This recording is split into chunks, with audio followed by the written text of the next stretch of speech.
We asked 10 New York Times reporters to tell us about the most memorable interviews they conducted this year. Andrew Kramer, Moscow correspondent. Amina Okuyeva, volunteer soldier in the war against Russian-backed rebels in eastern Ukraine. It was Amina Okuyeva's first interview with a foreign journalist since an assassin posing as a foreign journalist had tried to kill her and her husband during an interview. We chose to talk in the lobby of the Intercontinental Hotel, since it was a well-lit, well-guarded public space.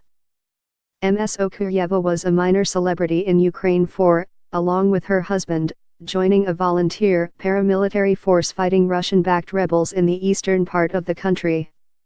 Her previous interviewer had said he was a reporter with the French newspaper Le Monde.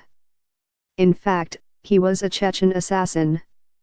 Midway through their interview, he opened fire. Ms. Okuyeva pulled out her own gun and shot back, saving herself and her husband. There had been clues something was amiss. He had a notebook, but he wasn't writing anything in it, she said. In the Ukrainian news media, Ms. Okuyeva was portrayed as a fierce heroine for fighting back to survive. I saw a frightened woman. In my notebook I wrote, furrowed brow. A few months later, I filed a brief story noting that Ms. Okuyeva had died in a subsequent assassination by a gunman hiding in bushes on a roadside.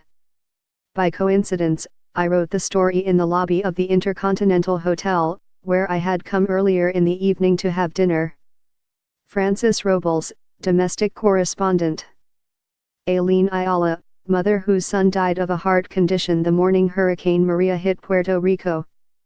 I met Aileen Ayala at the Salinas Memorial Funeral Home a week after her 29-year-old son, Josue Santos, died as Hurricane Maria trampled Puerto Rico.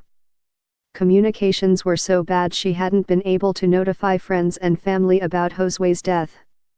In the middle of all that tragedy, Ms. Alaya, 53, portrayed a warmth that belied the heartbreak. I remember her smile most of all. She was convinced all this was happening to her so she could be stronger on the day someone needed her. Here's the quote we used in our story for the Times's 24 Hours in Puerto Rico project: "You go out and stand in line, because now life here is all about lines, a line for gas, a line for the bank, and everyone starts talking, I lost this, I lost that, I lost my roof, I lost my car. And when it's my turn, I have to say, I lost my son." Rafael Minder, Madrid-based correspondent covering Spain and Portugal. Justo Gallego, cathedral architect. On a chilly spring afternoon, I walked into the crypt of an unfinished cathedral in Mejotada, Spain, to find the grave of the frail old man I had come to interview. Justo Gallego, 91, has been building his own cathedral almost single-handedly since the 1960s. With a 125-foot-tall cupola, the Cathedral of Faith is hard to miss, but talking to its architect proved far more complicated. I had made an appointment through a friend of his, but Mr. Gallego was in no mood to talk. Hunched in front of a wooden stove, he made it clear he had no time for a journalist.